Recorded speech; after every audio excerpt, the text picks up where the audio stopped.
welcome to Apex Racing TV and the iRacing Le Mans series here at Road America. I'm Sam Fitzpatrick, and alongside me is Marco Barbanera, who is also on the cameras. And Marco, I don't know if you tuned in for last week. It was at Interlagos, if I recall correctly. And we had some fantastic battles, as always. A little bit of a short circuit there, a bit of a longer one here. And this Road America circuit, it's a great circuit. I don't think anyone dislikes this place. It's a fantastic track, and I'd say absolutely perfect for these cars. Absolutely. Hi again, everyone, and welcome to the iRacing Le Mans series on Apex Racing TV. We've got a fantastic field today of very, very good drivers, and I think Sam, a track that is completely different compared to what we saw last week in Brazil. Long straights, like this track gives you everything. Like every kind of corner you can imagine is in this track. Fast flowing corners, sharp turns, long straights, 90-degree corners. It's going to put the drivers and the cars to the test today. We're going to see a fantastic race here. 1 hour of excitement, and there's a fantastic field as per usual on Wednesday nights. Yeah, absolutely. In the LMP1 Championship, Riccardo Schiavone currently leads with 305 points, as Mail Yakubu has got 300, and Ryan Parkins, for all those OCD people, 295 points. Nice little gaps between all those classes. In the HPD class, Neil Andrews, 274, with Julian Bout 273, and Matthias Herber with 244, and in the GTEs as well, Brian Morrison currently leading the way by quite a hefty margin. I don't know how he's done this. 460 points he's got. Igor Olgodinokov, I think so, 340. Thankfully, I don't think he's here today, so I can't mess that up too many times. We are just advancing to the session now. We should go through the grid. Dominic Farber is on pole position in the LMP1s and overall. Half a second ahead of Ryan Parkins in second, Yakubu Sigolo in third, with Julian Gronin in fourth. And it's Florian Hugaville, Thierry Vincent, Greg Prince, Tim Claessens in eighth, Robert Edward, and Mark Harrison in 10th place. And Charles Jermaine So did not set a lap time in qualifying. Johan Hart starts on pole position for the LMP2s with Neil Andrews alongside him. Hart, much better qualifying performance. In fact, he was 3.5 tenths clear in qualifying, so he looks very strong for this one. Mari Hushka starts in third with Julian Bouts in fourth. Then behind that is Matthias Herbert, Frederick Sabalini, Antti Levoska, Alexei Lane, and Roman Butalia, with Mark Kamak not setting a time. And then the GTEs, it's Jolin Deschamps on pole position, Tony Rupesard in second. Next, Christopher Dembietz, Eric Tesk, Barry Morrison, championship leader, Tanner McCulloch, Tim Grieven, Michael Dreschler, Chris Santiso, Nathan Parkinson, Bradley Haley, Neil Granum, Joey Vergara, and Roman Papian in 35th position. Also, of course, we have to go through the fascinating fact about Wisconsin. Just for a reference, we also did this on Saturday, and for that fact, that was 21 million gallons of ice cream are consumed by Wisconsians each year. So I thought that was pretty interesting. Today's one is Green Bay is known as the toilet paper capital of the world, and what I like about that fact is that it gives me absolutely no reference. No perspective whatsoever. So I don't even know why it's called that, but that is why it is. I don't even know where Green Bay is. But Marco, drivers just lining up across the long old formation lap around this circuit, and it's good to see the pure racing drivers around in this series in the LMP1s. But when they do turn up, they tend to dominate a bit. In a way, it's quite nice that they're not here because we know that we're going to have a very interesting fight for the lead today. Absolutely, it's going to be fantastic. By the way, Green Bay is basically on the top of Wisconsin, so Wouldn't say it's like in Canada, but somewhat. It's a very, very cold but beautiful city. And of course, Green Bay is the inhabitants of that city are called the Cheeseheads. And I have no idea why, I knew why, but if you look there, there's a bridge right in front of us as we are on board with Dominic Farber, and that bridge is basically shaped to the form of a piece of cheese. So, I mean, evidently in Wisconsin they are big on their cheese. If we go right down this iconic landmark, I always thought that was a truck with beer. Although I thought that those were bubbles, but Yeah, me they are too. they are cheese also. So I mean, it's going to be fantastic. Let's take a, if you can take just a peek at the strength of field. I think we will have to do it later because there's the starting lights covering that. But you can see in yellow is the LMP1s, in light blue the LMP2s, and the GTEs are of course in red/pink. I will show you the strength of fields just a bit later in order to have a better idea, but of course, like we said, it's always a fantastic turnout for these Wednesday night races. I really cannot wait. Long track, Sam. The GTs have to be extremely careful here, and to a smaller degree the LMP2s, because the track is so long. If the leader takes the white flag and you are a GT car and you are in a bit of an uncertain position, it could be very well be the difference between finishing the race or finishing the fuel on the final lap. I talked to a lot of GT drivers last season and this season, and they needed to time their stop compared to where the LMP1 leader was when they went in for their pit stop. So it's going to be crucial for these guys to take a look and or maybe get a little bit extra fuel in the car, because also the final straight is going up the hill. So if you finish the fuel, it's not like Suzuka where it's going down the hill. You are going to roll down backwards. So better to have that fuel in the car when you are taking the final lap. Yeah, absolutely. And it's a long pit lane here. It's really it boggles my mind whenever I drive it. Just how long it is. It just doesn't end, does it? So if you do make a second pit stop, that is not good whatsoever. Johan Huff just leading around the LMP2s, and Jordan Deschamps leading the GTEs around. But we are very nearly ready for this one. Dominic Farber from the pole position in these LMP1s. And it's a long, long run down to turn right. It's a long pit straight.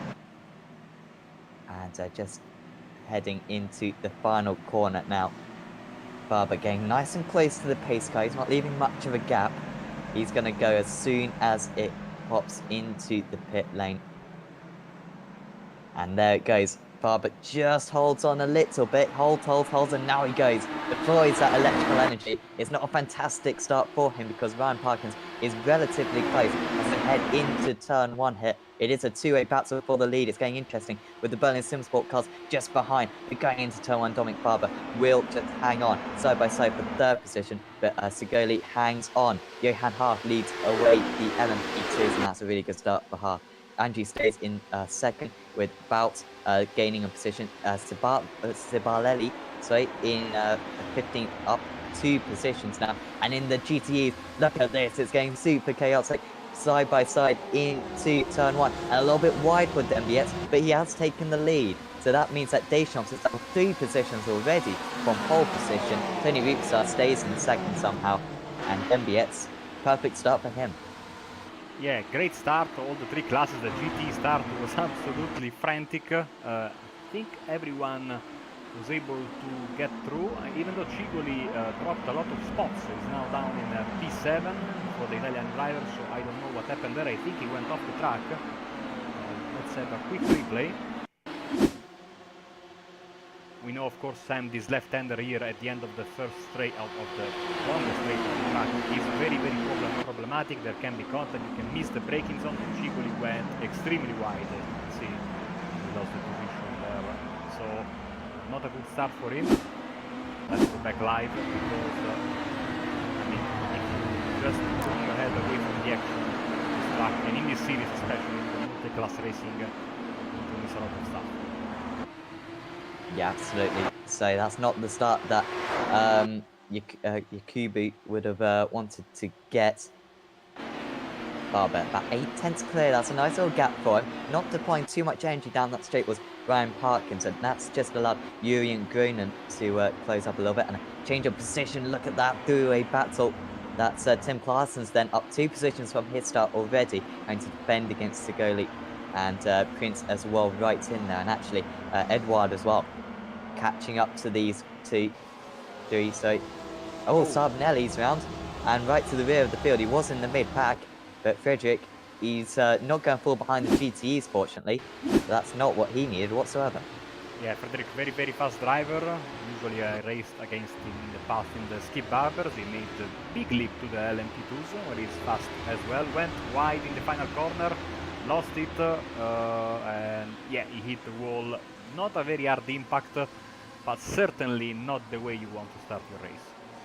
Yeah, absolutely. That was one of those situations where he was so angry with himself for going off the circuit. He was like, no, I'm not going to lose time going off the circuit. Kept his foot in it, and in the end, he's lost a whole lot more time than if he'd lifted off.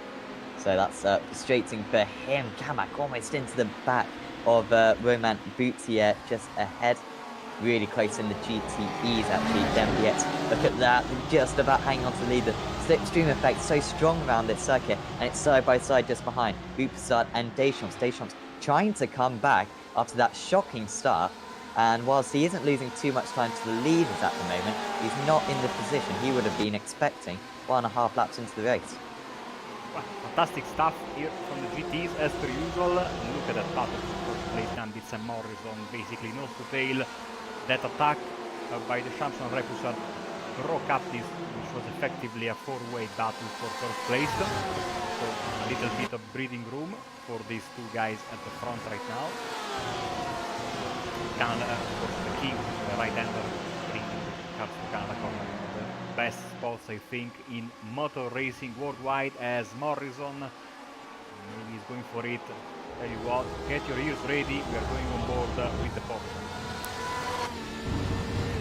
Yeah, for anyone who has seen these cars in real life, you know, they're really loud, aren't they? These Porsches in particular, compared to, you know, the Ferraris and all the other GTE cars. Nice exit for Morrison, actually. He, yeah, maybe took a slightly less pace going into the corner, but you can see he got nice pace out, and in the slipstream, he might be able to pull alongside his rival. Going defensive is Dembietz, who wants to hang on to that position for as long as possible. Morrison to the outside though, into turn 1, early on in this race, and they're not holding back. Dembietz trying to stay in there, and he's going to have the slipstream perhaps down into turn 5. That's inviting a couple of other cars in there as well. Morrison, how good an exit can he get? He can get a superb exit. That was very nicely done from Barry Morrison, and that's the type of run you need to hang onto your position. Will Rupessard now go for a move? Remember, if these 2 start fighting, Morrison could well make a bit of a gap, but right now I think Rupessard's going to have to just go defensive against Deschamps. And for now, the top 4 stay as they are. Nice battle even. Also here at the top of the LMP1 field, not for the first place because Farber has got a little bit of a gap, but Parkins and Rensen are fighting for that P2 spot. Of course, car number position 1, 3 and 4, Berlin Sinsport drivers. With Jacopo Cipoli in P6 trying to make up those positions he lost in the beginning of the race. And as you can see, Sam, it's a Porsche fest in his LMP1 as Rensen goes for a move on the inside on the left-hander. Oh, that was very nearly there, although he might still have outside nearly contact. And how would the Berlin Simsport cars organise themselves here? Are they free to race? Because this would be a very unnecessary fight if they did go for it. And in the end, it was Groningen just backing out of it. Berlin Simsport really establishing themselves as a top LMP1 team. I'm not sure if they're doing, you know, the near endurance series or the or any other championships, the SCA, for example. If you know on the chat, please let us know. And yeah, they're certainly doing very well in the top, in 3 of the top 4 positions on track currently. Great battle here for first place in the LMP2s. It's Johan Hart leading over Neil Andrews and Julian Boot in third place. I think the car indicator is completely pointless in this category since it's a single one class, of course the HPD. Like I said many times last season, one of the oldest car, certainly the oldest car in the field in this series, so it presents its kind of unique challenges. It feels a bit out of place, even though these cars race together with some of the LMP1s, with the new hybrid regulations, very late in their life cycle. But still, they are, of course, a far cry from the modern day LMP2s, the new global platform with the four manufacturers and the Gibson engine. But still, a very enjoyable car to drive, even though, like I said, an old school kind of drive. Yeah, definitely. I think I'll get a netcode here when I say being on an EP2 or a DPI. A lot of people would love that, including myself. But you know, this HPD is still a very fun car to drive, of course. Benson still, staying close to Parkins. Oh, a little bit off the circuit for Greg Prince, and has he lost a position where he's down 3 positions from the start. And at the start of this lap, he was up in 9th, so he has lost 1 position, and here it was. He was going defensive. Prince was actually trying to retaliate, wasn't he, by going around the outside, but in the end he lost out. And Marco, that's going to do a whole lot of damage to the underside of that LMP1 car. You don't want to do that, especially with one of these cars. It's absolutely very aerosensitive, this car, and if you do a little bit of damage, you're going to pay for it, especially when you are battling against very similar cars in terms of pace. And as the battle for P2 and P3 and P4 rages on, with also Florent Hugeville joining the party in P5 as we get the first lap of the day. Yeah, only 8 minutes into this race, and already we're seeing this traffic. It's good to get them down here, although it's not a particularly wide circuit. The Berlin Sim Sport cars getting involved, and will he be able to go past here? That was Groenen, sorry, just trying to make the move. He got one, and I think almost lured Parkins into a false sense of security, because he nearly went around the outside of the pair of them. Once again, reaching these cars down a straight, which is kind of what they'd like. But you need to try to box in your opponent, and that might be what they can do. Unless maybe they go 3 wide here. With the Ferrari, they will go 3 wide, and there's nearly contact as well. But eventually, he does make the move, does Groenen. Benson very close behind as well. And that was aggressive from Groenen, but I saw what he was doing there, Marco. Trying to box in his opponent, and in the end, it works very well. Yeah, and now he's using this monster Ferrari as a pick. Look at the difference in speed. By the way, that green Ford looks unbelievably like one of the GT Lamborghini Huracans that run in the Blancpain. It's a car not featured in iRacing, but I mean the Ford itself is a fantastic car. Groenen used that Ferrari as a pick, but you see they are so fast. The Parkins was able to move. I think there's a crash in the back. Oh, Claessen's, I think. Yeah. Yep. Let's get a replay quickly. Ooh,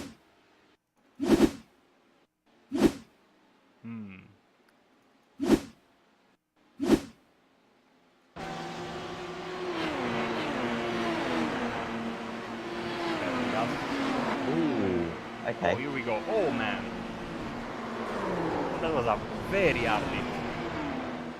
Yeah, it was odd. The Ferrari just seemed to lose it a little bit, go into Parsons, and just a small tap like that, and it was quite a heavy hit in the end.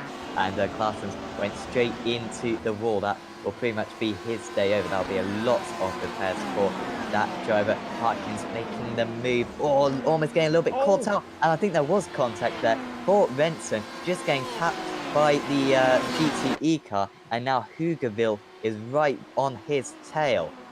Will he be able to do what the other Berlin Sport car did the last lap? No, he won't be able to, because Renson, I think, just used a little bit of extra boost power there and managed to retaliate. And of course, also I think that Germain went into the pits, so I think he was involved in that crash as well. The LMP1s especially, but this goes with every class, I think. if you pit this early, yes, you can repair your car and get back on the track, but it's not going to be enough with the fuel. So effectively, if you stop this early, especially with the LMP1s, you are condemning yourself to a two-stopper. So effectively, unless something crazy happens, you are going to be out of contention for the race win. Yeah, pit stop round here, that's going to cost you, well, just trundling down pit lane, I think that's quite 25 seconds, 30 seconds lost there. So, yeah, an extra pit stop will, of course, yeah, completely rule you out. Soon the GTEs are going to be able to, you know, make it on fuel, but the LMP1s, they can only just make it past halfway. So, yeah, they're going to have to stay out for a lot longer. Around a high fuel consumption circuit like this, it's even more difficult. We've been trying to line up route side currently. Still, that those top goes staying about even. I think Deschamps must have got past route side then, since the last time we saw.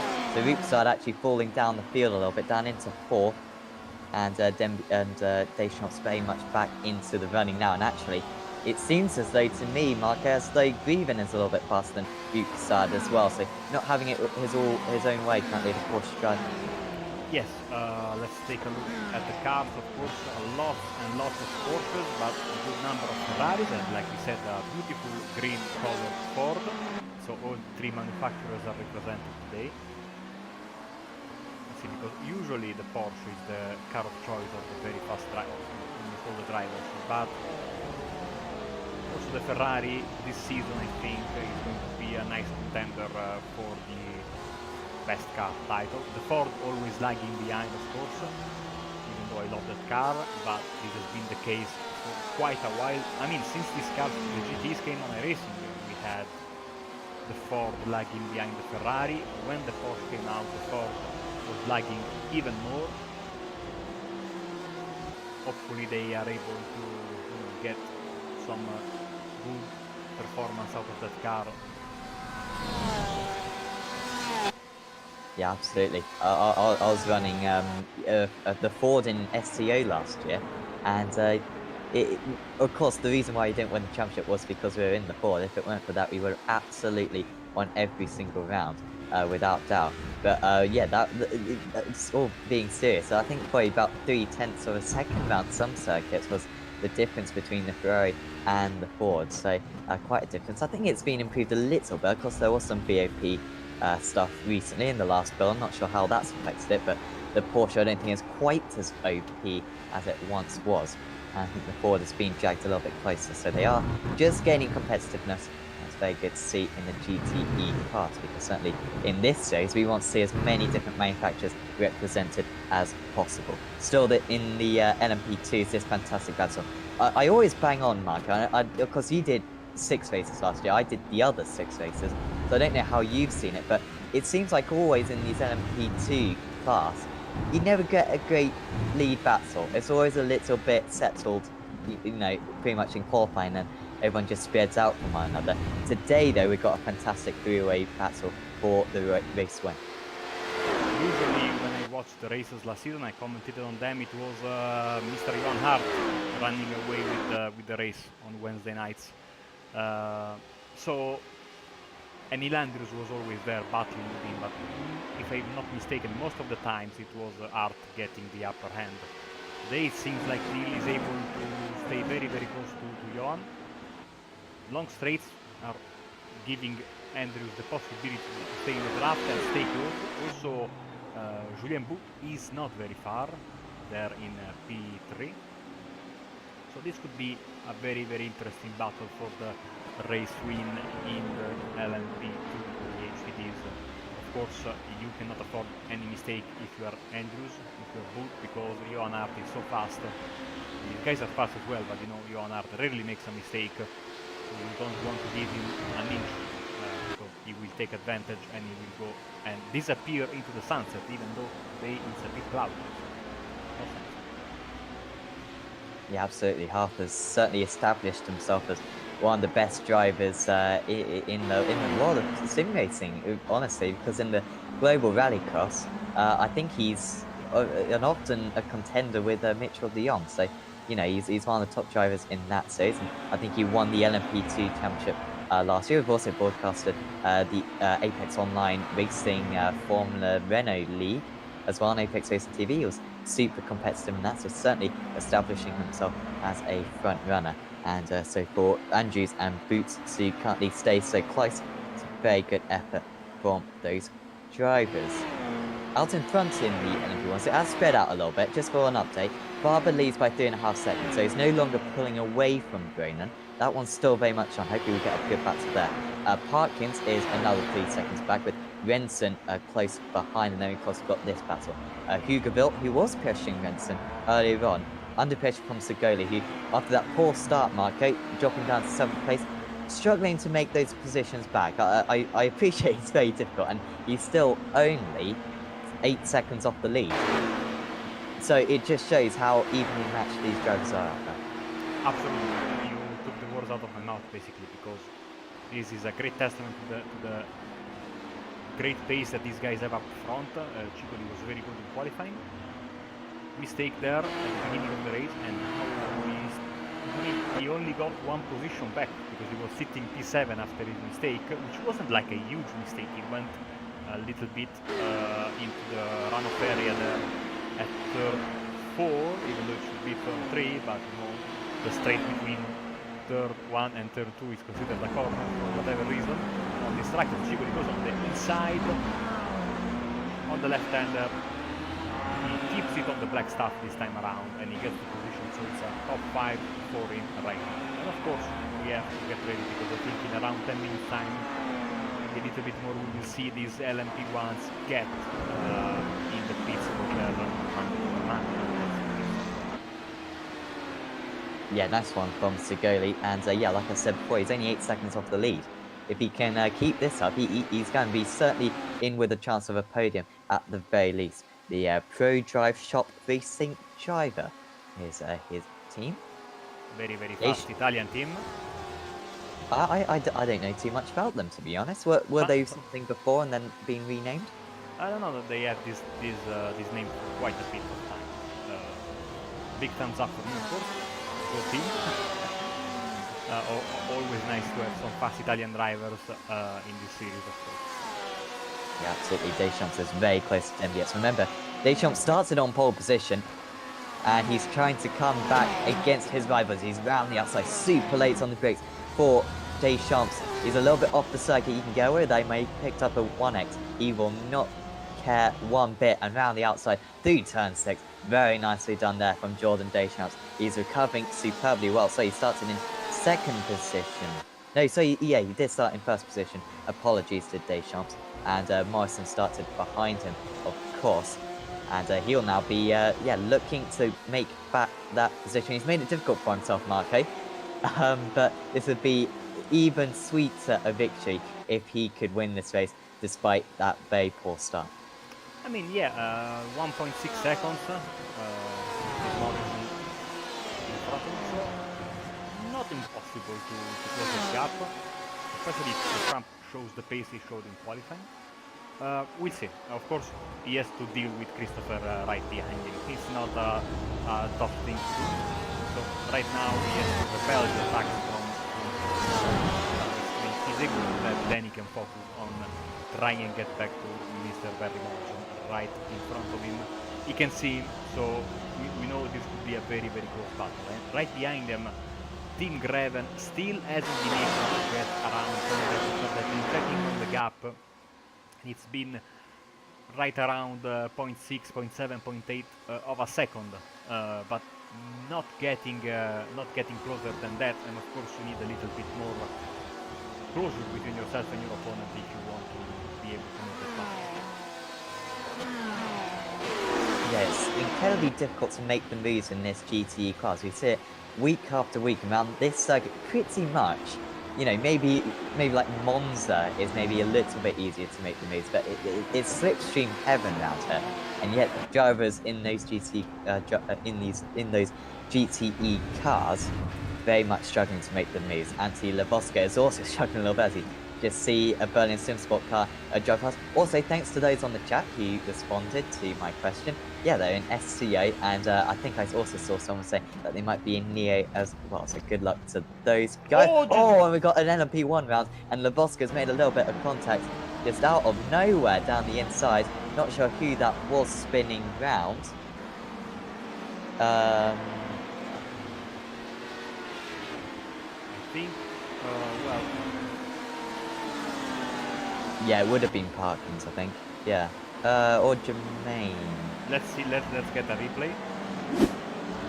Because Jermaine is trying to get back to the top of the field because of the mistake he the pits, I think, because of a crash. Yeah, it was Jermaine. Hard on the brakes, lost the car.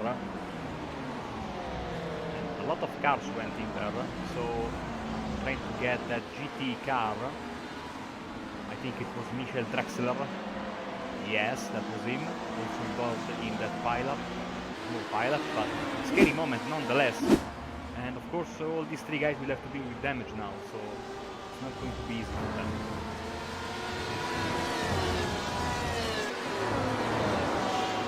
Yeah, definitely. So, unfortunate for Cheshire there, had no chance. Oh, already a Ferrari into pits then. That was Eric Tess into the pits there. So, this will give us a nice little idea of what the pit stops should be like. Actually, Jermaine there getting out of the way. Good of him to do that. He is a lap down, so no point in getting involved in those instances. He has already been involved in one, so I'm sure it will be even less willing to be quite so aggressive. Parkins. Yeah, it was Parkins, the guy involved in there. So I saw him drop on the scoring, and then Chigol is in fourth. So yeah, Parkins got involved in that as well. Apologies for missing that. And this promoted Chigoli to fourth place, as Parkins right now is, I think, side by side with Ugville. So I think some damage on Parkins' car because it lost a lot of pace.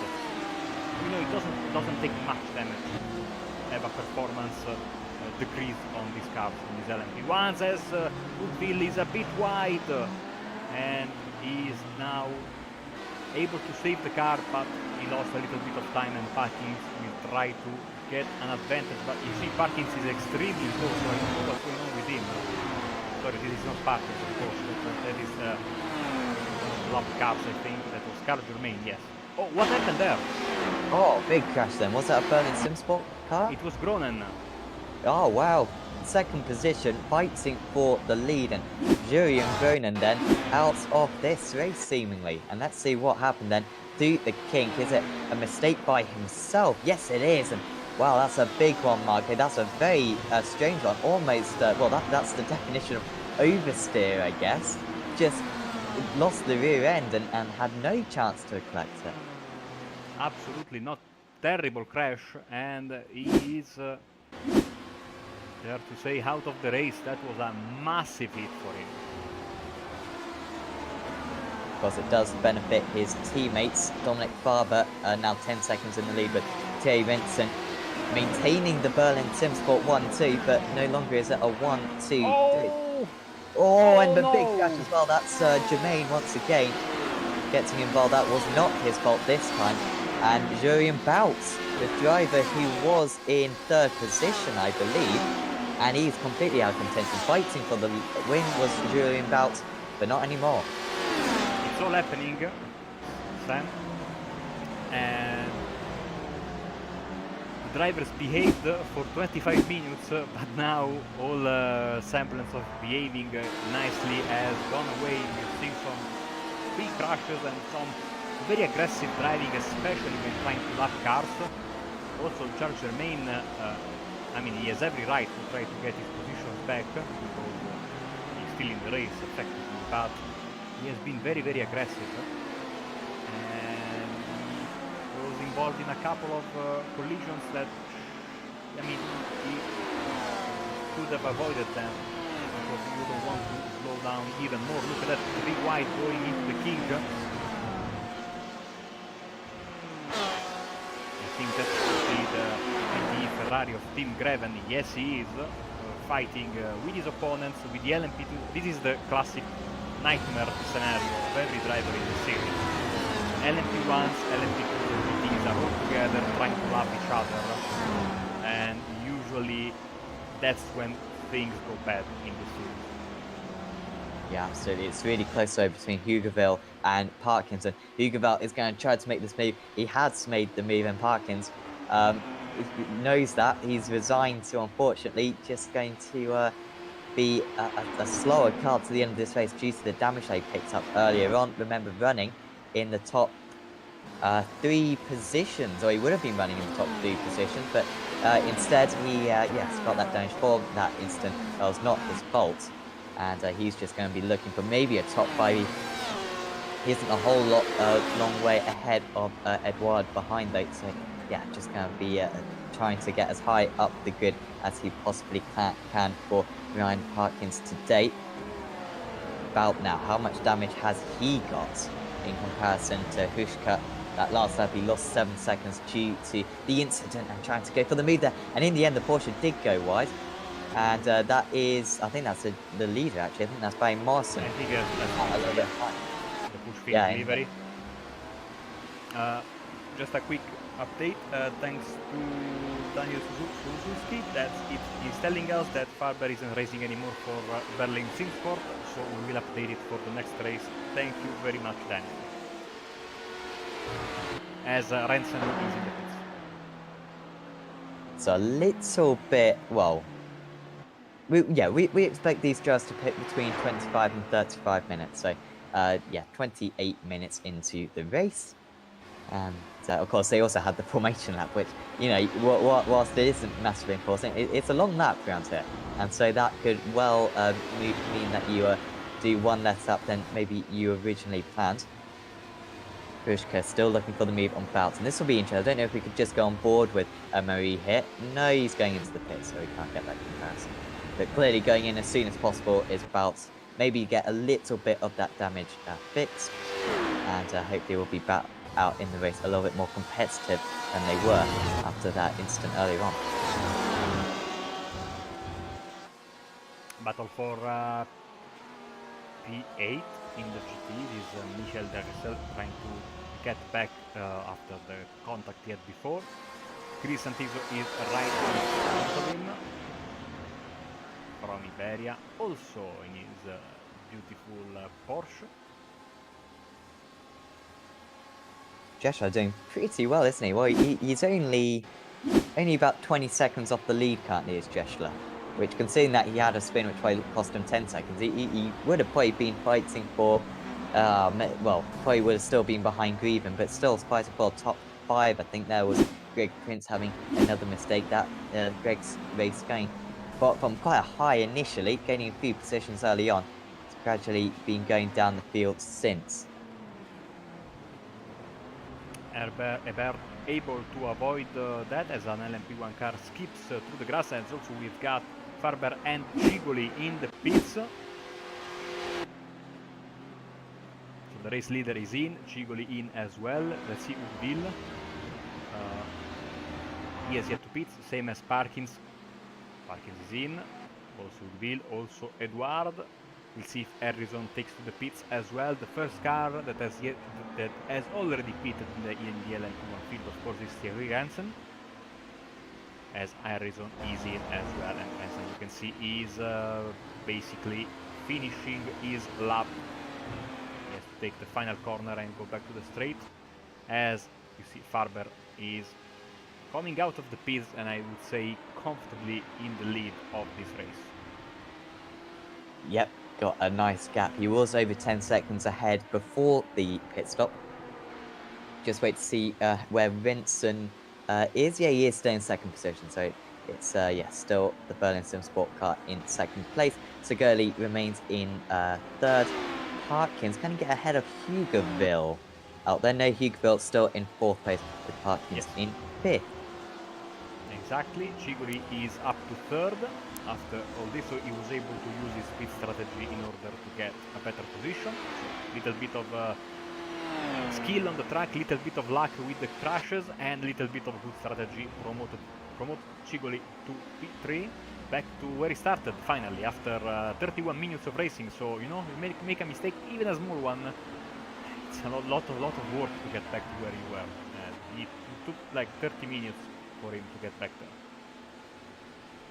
Don't know if, of course, you saw Marco or anyone on the chat, of course, saw the or anyone watching saw the Le Mans race from last year, where the LMP1s were right on the edge in terms of fuel, and it was a really big issue for them. Let's just watch this battle for a second. Lavoska trying to get the move on Air. This is the battle for the final podium position, and Lavoska might just be able to pull ahead. Can he swoop across his nose? Yes, he can. The LMP1 car behind, just losing quite a bit of time. It's still losing quite a lot of time. But yeah, of course, the Le Mans race last season, the LMP1 cars were right marginal on fuel, and it meant that in one stint they had to fuel save loads just to get an extra lap. And I wonder if it's the same situation today, because Faber pitted before the halfway mark, whereas everyone else pitted about on the halfway mark.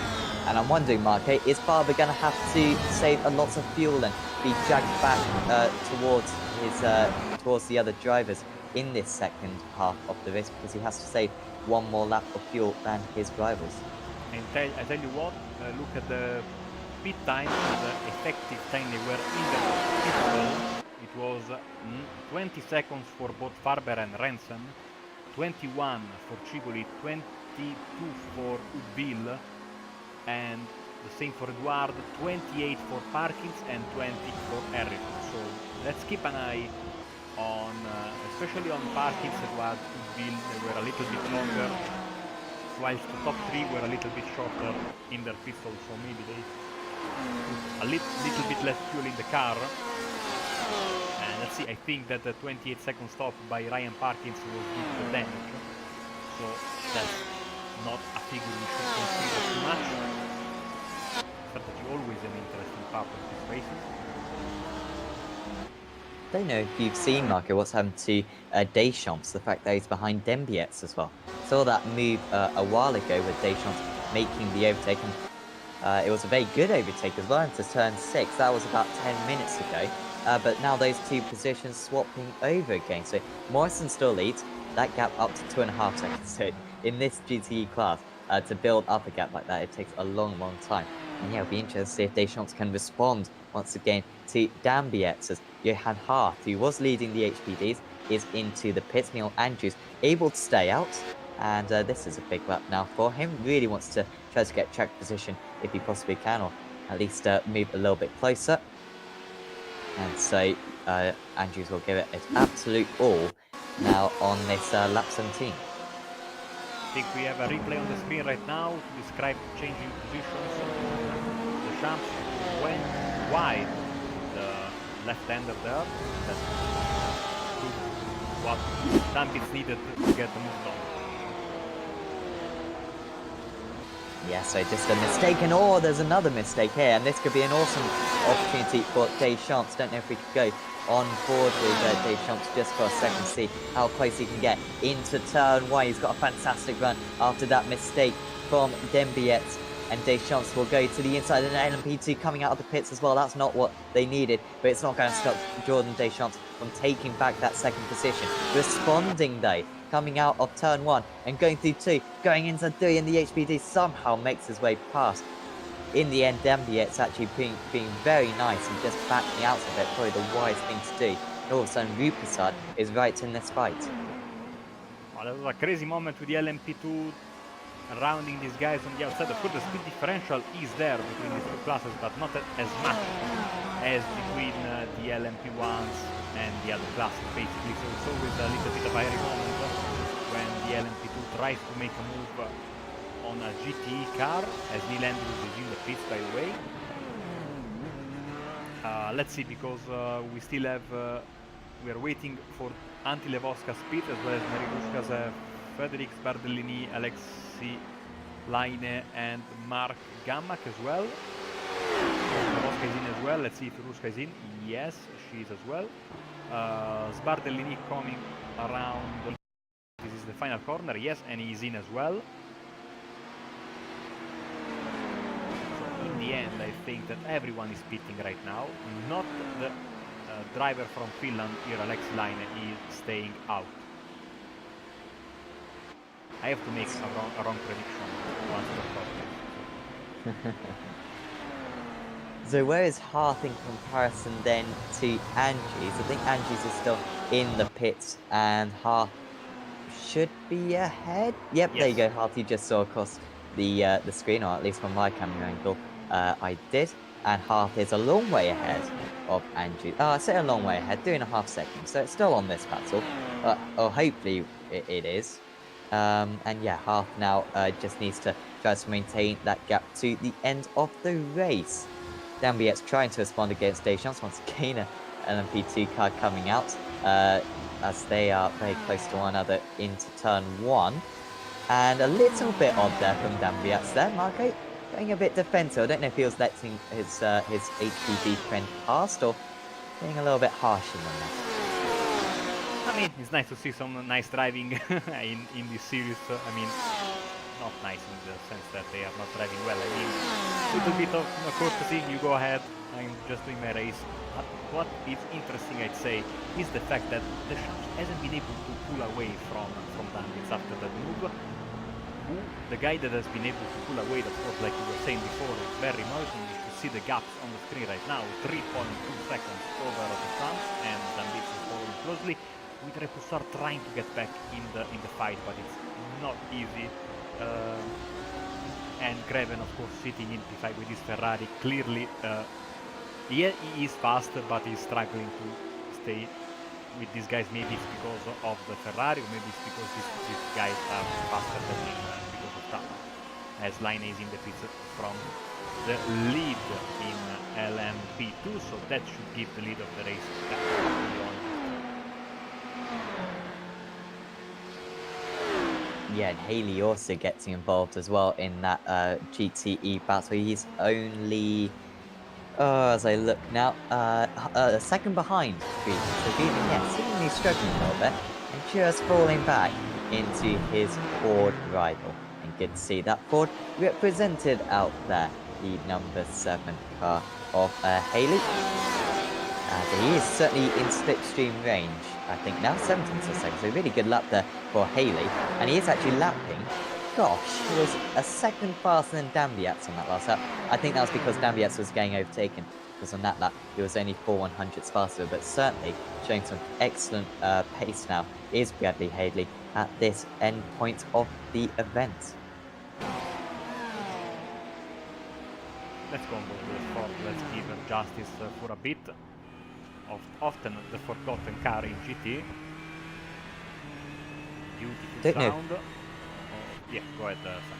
Yeah, I was just going to say, Greven seems to really be struggling because you can see he got a poor exit from turn 3 and going into turn 5 here, Bradley Haley will go down the inside, not quite confident enough on the brakes. But yes, I don't know what you think, Marco. Clearly something going on with Greven because he was putting all kinds of pressure on Dambiet's just a matter of laps ago, but nowhere near him now.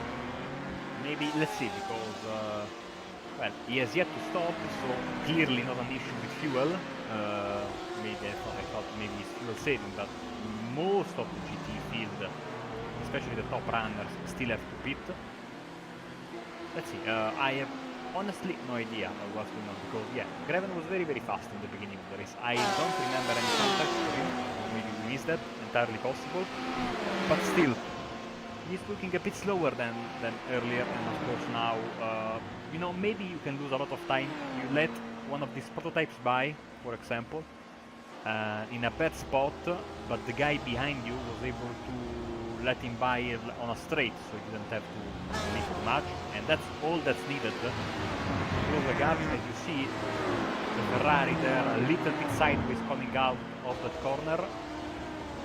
He is clearly struggling, trying to get back to a decent gap as Repoussard is in the pits, so the first of the top runners of the GT field pits as, man, time is flying because we have only 20 minutes left on the race, and I think a problem for Nathan Parkinson with his Ferrari. Yeah, we haven't seen too much of Parkinson. It wasn't a fantastic qualifying. Usually, well, I say usually one of the front runners. I'm not quite sure, but yeah, clearly the damage perhaps there, or maybe something going on externally. Too much for him to continue, and out of the race he goes. This battle's still going on. Burr's been defending against Lebowska for about 20 minutes now. He won't be defending against him anymore. And so is that a replay, Marco? Yes. Oh, Didn't want to ruin the magic moment, so I let you go. I feel like Jonathan Ledyard, is it? I'm just going to compare myself to him on the. Well, I don't want to be mean to Jonathan. I'd hate it if he's listening to me now because he's probably the twice the commentator I could ever be. But yeah, he was not the fantastic F1 commentator. I've done one of them. Anyway, by the way, I can't see the animation for when it says replay, so it's not Exactly. totally my fault. Let's give credit where credit's due. We all made that mistake, and of course, if you can't, don't have the animation of on your screen, it's twice as easy to get fooled by that. So it happens even to the best. So let's go back live. Like I said, 18 minutes left in the race. This is Tony Repoussard. He's the first guy in the GT field to have already pitted. This means that Bradley Haley, Tim Greven, Christopher Dambitz, Jordan Deschamps and Barry Morrison have yet to pit, and Greven, I think he made a mistake, 3 wide with the prototype. And the Ford might get a position, a little bit of bang in there as Morrison is in the pits, and this was the mistake that Haley was waiting for from the Ferrari driver. And he is in front and they both head for the pits. So while they pit, let's catch a replay of that move. I assume it's unsportsman to give your rival a bit of a tap going into pit lane so they get a stop-go penalty, but I don't think he did that in the end. There was a bit too far with the replay. Okay, this is the right replay. Under braking the Ferrari once again sideways like in the previous lap, and that was the moment the Ford was waiting for. Look at that. Isn't that our race leader? No, it's not our race leader, of course. It's Rensen, you are right. Because, of course, Dominic Farber is not racing anymore for Berlin Sim. So, let's see the race out of the pits for these two guys. It's Bradley Haley maintaining the position he just gained on the track. Great work in the pits for him, and he is now up to the 5th place in this class, as Morrison also went in and out, same for Dambit, same for the Champ, so I think everyone in the field has got their pit stop done of the cars on the lead lap, so it's a sprint to the end from here to the race finish, and as we basically have very close battle. Let's stay with these guys. Repoussard, of course, trying to close on the Champ, and he's trying to close on Dambit. You see them lined up, 2nd through 4th on your screen right now, battling for that 2nd and 3rd podium spot in the GTE class. Barry Morrison is enjoying a nice lead in his class, same goes for Johan Hart in the LMP2, and the same goes for Dominic Farber. So with 45 minutes of delay, let's show you the strength of field for today. 3.5 for the LMP1s, 3.9 for the LMP2s, and 4.5 for the GT. I promised you that when the cars were rolling, a little bit late, still there. I like that little graphic. It's yeah, pretty sweet, and yeah, tells everyone the quality of this field, which Also, it cannot be doubted. There's also a nice graphic, just also with that that style there, which shows the fastest lap in each category. You can really see the pace difference. The LMP1, the fastest lap was a 42.4. In the LMP2, the fastest lap was a 50.3, and in the GT is a 59.6. So you can see the pace difference between the three classes. Very well represented there. Oh, we have some trouble here. Tanner McCulloch is in the grass. I think also Chris Santizo went with him. We will get a replay as fast as we can.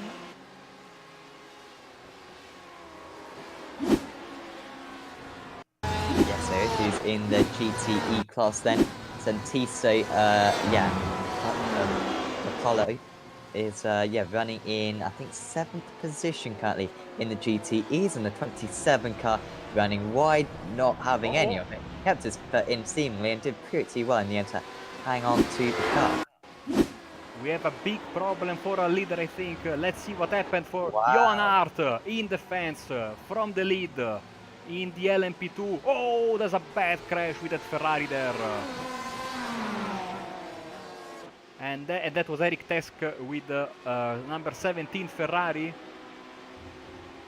Wow, Johan Hart, I said it before, he rarely makes a mistake, but that was a very, very big mistake. And Neil Andrews is in the lead right now. I mean, a crazy moment, because he was all alone sitting there. You don't expect Johan Hart to make a mistake like that with 50 minutes to go and comfortably in the lead of the race.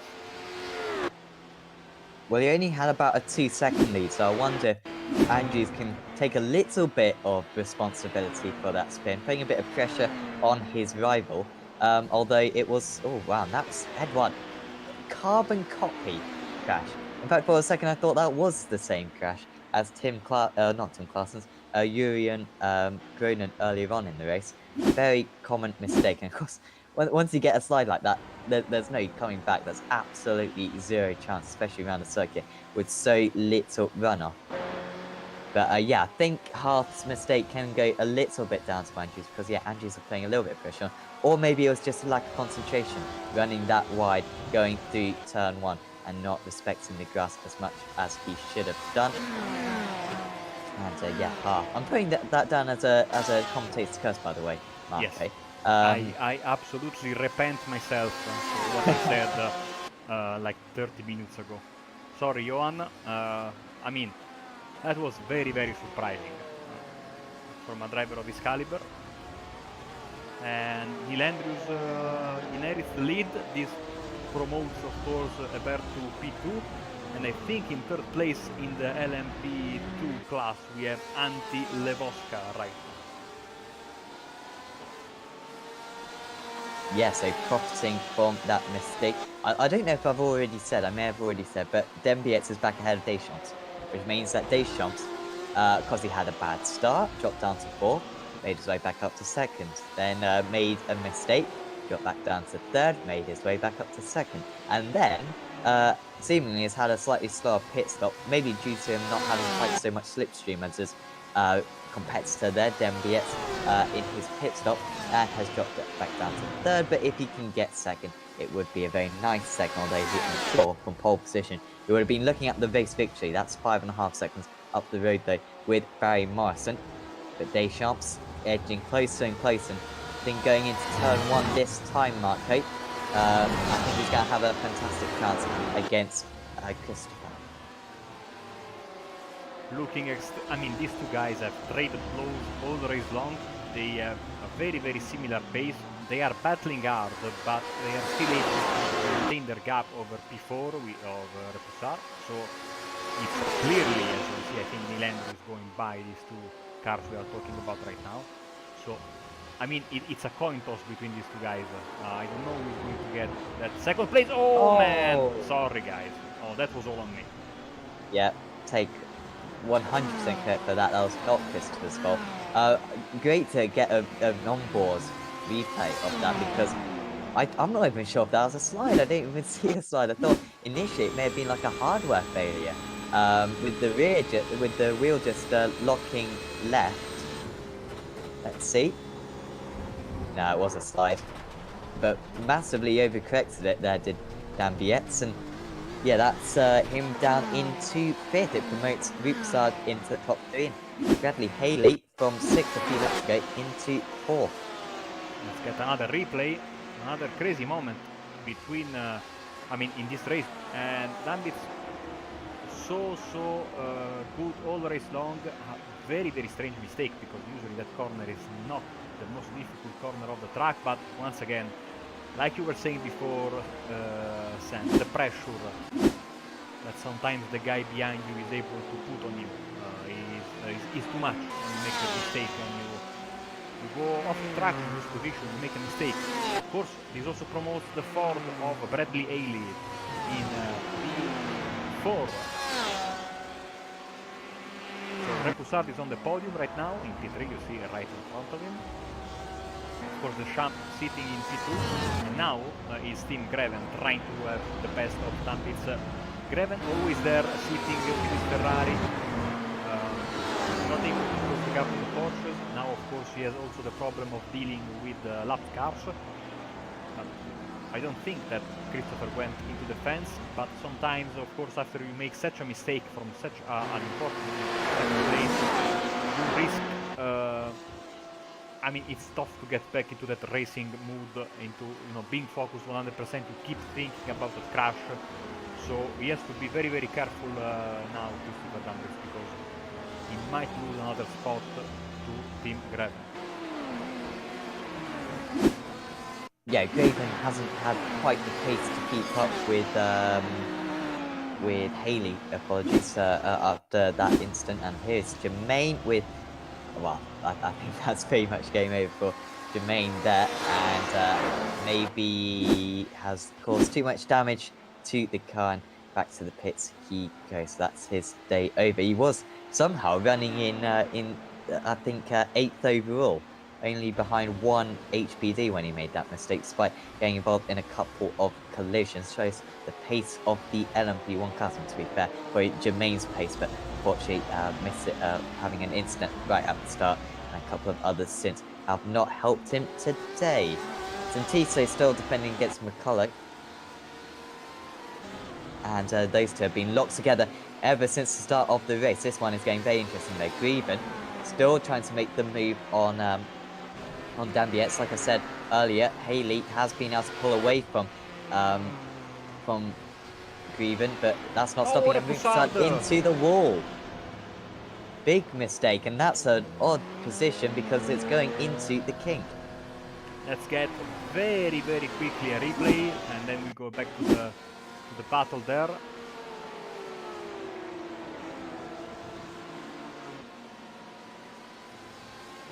I have no idea what happened there. Oh man, on the curb, inside wall, and then straight to big damage to the car. Big damage to the car, Sam. Yeah, well, we saw the car crabbing straight after, and that's going to be a repair job, and of course that's going to be him out of the race. No chance he's going to get back out on circuit. So terrible there. We've seen plenty of casualties so far in this race. Tim Greven will try and not be one of them, but this has really opened up for Greven. Of course, Haley's now into the podium position somehow after not being well, there's Rupsard once again. He'll be returning to the pits now. Haley, of course, yeah, up into the top 3. Well done to him after not a fantastic start. Dambietz, though, under pressure from Greven. Can Greven now make this move? Has Dambietz got a little bit of damage? You can see his front side of the car a little bit wonky from what I can see at least. And here we go into turn 5. Is he going to be able to go around the outside? Is Tim Greven for that Ferrari? It's a wide old car, and that's not exactly what he needed there. Just couldn't carry the momentum around the outside.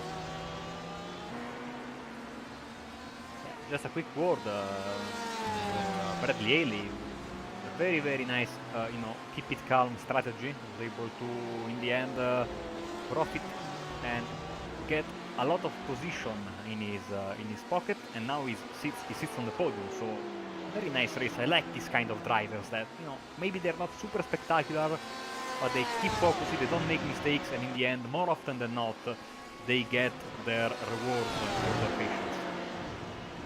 Oh, and no way! No. That's up there with Scott Malcolm. And if anyone has seen that, that was pretty bad. Marco, you terrible person. Let's get a replay of this. Of course, the King once again killing a good race. Hard into the inside wall. Big damage for Bradley. Look at the cars trying to avoid him left and right, as he will try, I think, to get to the end, if possible, yes, but now he's down to P8, so it's Dambitz now to P3. Nobody wants to finish on the podium of this race, Sam. Well, you keep on complimenting Joes, and that's what's the reason is. Let's see if Dembietz can. Well, yeah, somehow Dembietz is back into the podium positions after that incident earlier on, losing the car at turn 1. He hasn't lost any positions since then, so he's still in 3rd place. And Grievin, wow, this one's opened up for him, hasn't it? Impressive in the first half of the race, not so impressive in the second half of the race, just struggling a little bit for pace, but that is a very possible top 3 result for him now. Of course, we should just let you know, we haven't checked in on the LMP1s for a long time. It's not Thierry Renson leading the race. Yes, it is. No, it's Dominic Barber, sorry, leading the race currently, and he is comfortably ahead of Thierry Renson currently. You can see that gap. Wow, that is a massive gap, isn't it? Really impressive from Barber today. Sigoli is closing in, and that has been a theme of this race in the second half of the event.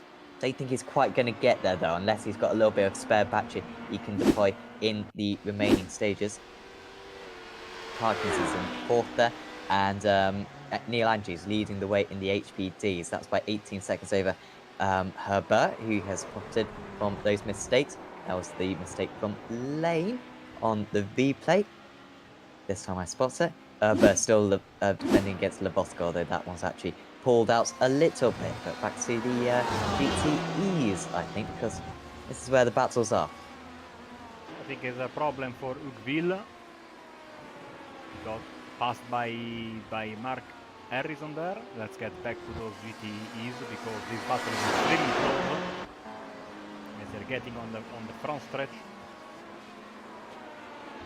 I think it's going to be this lap, and then let's see, because Farber is going to take.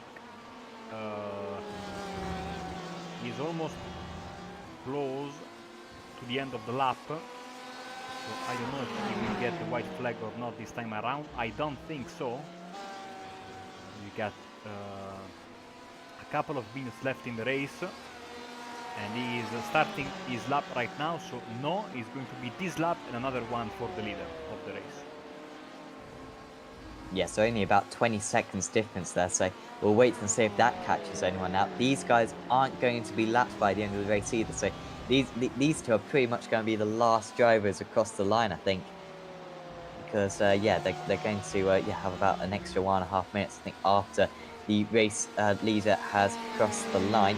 So this could be very sketchy on fuel, potentially. We'll wait and see if that is an issue.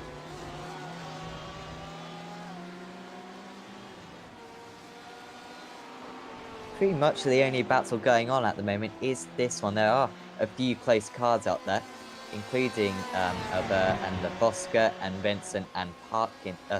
Vincent and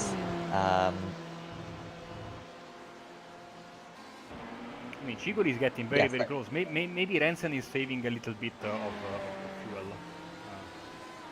We will see. Let's keep a close eye on both of these battles. Greven, as per usual in this race, is getting close, very close sometimes to his opponent. No matter who his opponent is. Oh, that Chigoli in the gravel saves the car, but this battle is over. Unless something extraordinary happens. Yeah, I don't think he'll be too happy with the Porsche there. But then he's got 20 more seconds, so he will do one more lap.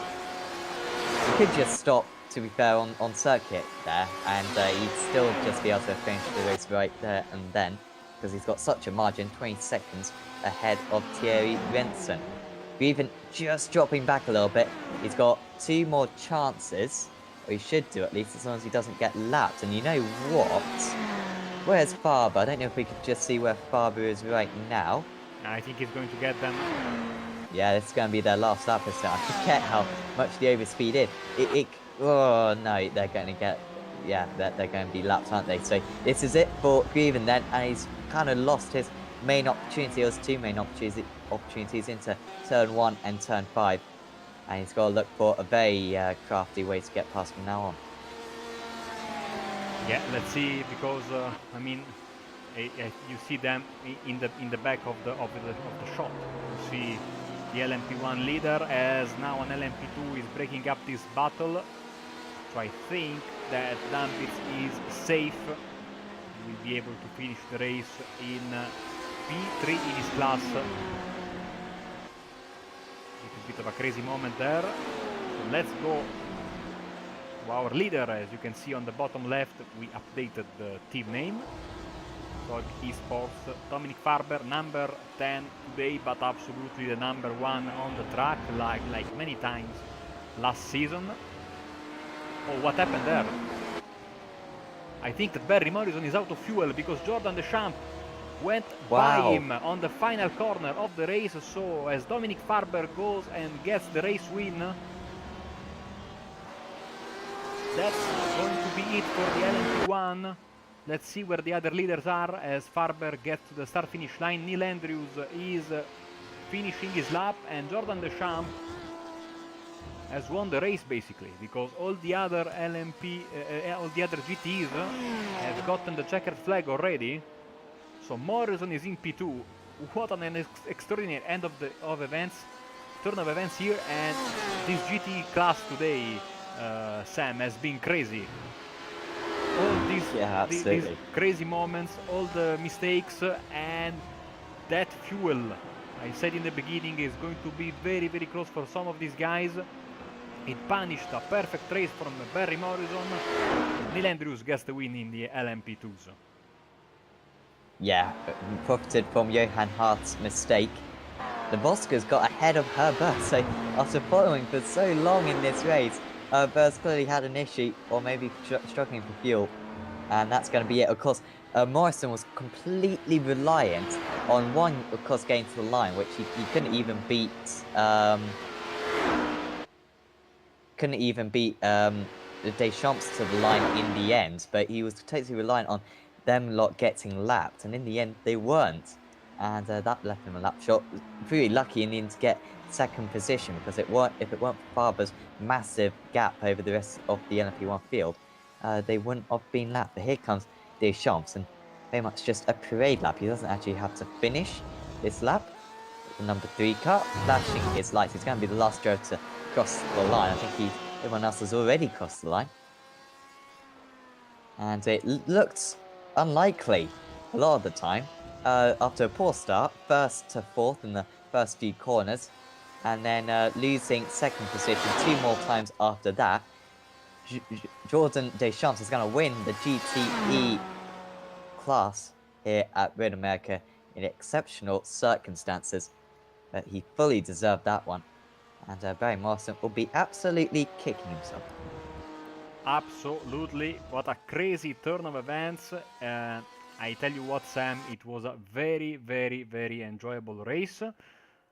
Lots of crazy stuff happening in all the classes. This track punished some of the drivers, and some other drivers punished themselves with their mistakes in the pits or on the track, but it's never easy. And so I'm not blaming them. This is a very, very tough track. You have to deal with your opponents, you have to deal with the car, you have to deal, of course, lapping other drivers. So it was not easy, and it proved why this is one of the best tracks in the world. As the race results are on your screen right now. Yes, Dominic Farber takes away the race victory. It was comfortable in the end. He led pretty much every lap, apart from when he pitted. He led every other lap, so dominant for Dominic Farber. Terry Benson finishes in second place with Jacopo Segoli in third place. Good comeback from him, and he very nearly got Benson in the end. If it weren't for that little off with the Porsche, maybe he would have caught him. Ryan Parkins finishes in fourth, considering he had damage for near the entire race. That's a very good effort from Ryan, with Mark Harrison in fifth, and Florian Hugoville clearly had an issue in sixth near the end. Neil Andrews profited from Johan Hart's mistake. He wins the LMP2 field. Anthony Leboska eventually gets second, with Mari Hushka actually moving up into third. I imagine Mathies Herber had an issue up there with fuel. He was only in second for in going into the final stages, but finishes in fourth. Then it's Frederick Sarbidinelli in fifth. Julian Boutz had an issue after running in the top 3 early on. Then it's Alexis Lane and Mark Gamak. In the GTEs, Jordan Deschamps, well, how did he win that one? A poor start, going from first to fourth, then losing second place twice. In the end, wins that race. Barry Morrison, super unlucky with the fuel. He had a big gap, 10 seconds. He'll be kicking himself that he didn't just add a couple more litres. Christopher Dembietz finishes in third, held off Tim Grieven in the closing stages. Tanner McCullough in fifth place. He'll take that. Very good result for him. Michael Dreschler in sixth after an early spin. Then it's Bradley Haley after Marco's horrendous commentator's curse. Niels Greenholm just behind, with Chris Santiso rounding out those GTEs who finished the race. Hopefully we'll get some interviews with drivers as I look on Discord. And yes, we do have Dominic Farber with us, LMP1 winner. And Dominic, well done out there. Really good drive from you. We saw a lot of drivers make mistakes by themselves through that event. How difficult was it out there to keep your concentration up? Hey guys, first of all, thanks. Yeah, it was quite tough actually. Although there wasn't that much pressure from behind. I wasn't without an error as well. I had a big log up in turn 3 once, and so I can understand, yeah, that some drivers had issues today. Yeah, definitely. We saw on the fuel, I was a little bit confused because you came in one lap earlier than a lot of other drivers, and it seemed like kind of half race distance was as far as you could go on fuel. Were you fuel saving in that second stint just to get to the end? No, absolutely not. It was quite close actually if I could do an extra lap in the first stint, but I wasn't really fighting with anyone, so I thought I would pick the safe strategy. And just went in a lap early, and it was just enough. I think I had maybe half a lap of extra fuel when I went over the line, so yeah, all good there. Yeah, absolutely. And around this circuit, Road America, with the traffic, we also saw a couple of issues with that. Not too bad today, not as bad as it was at Interlagos. How was it negotiating that traffic? Because it's a narrow circuit around here, and we saw a lot of times the LMP1s, P2s, and GTs finding themselves on the same piece of tarmac at the same time. Yeah, it's always tough especially when the HPDs and the GTs are lapping each other, and then we as LMP1s come from behind. That's always the toughest phase of the race, because there are just so many cars with different speeds going around on the same piece of track, and it's especially tough. I had 3 or 4 close moments with HPDs and GTs who pulled out right in front of me, like the HPD pulled out on the start-finish straight to pass the GT, and then there's just no space for me anymore to pass them both, and then you just have to wait until the HPD finish this move, and yeah, that's just annoying a bit, but you have to be patient there, and then it all works out. Yeah, that certainly rewarded you in the end. Next time we got Spa for this series. Is that one that you'll look forward to? Absolutely. One of the best tracks with those cars, and yeah, easy on traffic, I'd say. One of the best tracks for the series, and I was quite successful there last season, I remember, so should be good fun here.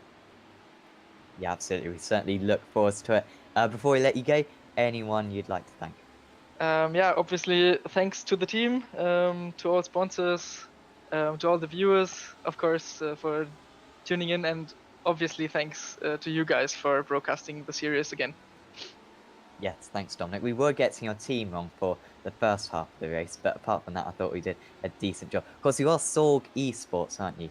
Yeah, Cool. but not for so long. So I think that's why there's the confusion. Last season I was Berlin Swim Sport, now Sorgi Sports. Yes, we will not make that mistake again. We will look forward to seeing you again, Dominic. Yeah, thanks guys. You too. Yeah, that mistake has already been fixed. So, as you can see right now, Dominic Farber, we are showing him with this new team name in the bottom of your screen. So, Sam, we had everything tonight. It was a fantastic race, and I can't wait for next week in Belgium. Yeah, absolutely. Spa. And that will be live on Apex Racing TV, of course, next Wednesday night, same time slot. So certainly do not miss it. Of course, tomorrow, it should be me and Marco back actually for the BSRTC Pro Series. That will be good fun, I'm sure. And then Saturday, do we have anything? Think Sunday also, relatively interesting, unlike what I usually blabber on about. We've got the inaugural round of the F1 Grand Prix Championship. So you'd certainly tune in for that one. That should be really good. We've got like a 40-car field, open setups in the F1 car. So certainly do not miss that. That will be absolutely enthralling. And then, of course, yeah, well, GT, I guess, next Monday. But for now, from me and from Marco, we'll say goodbye and we'll see you next time.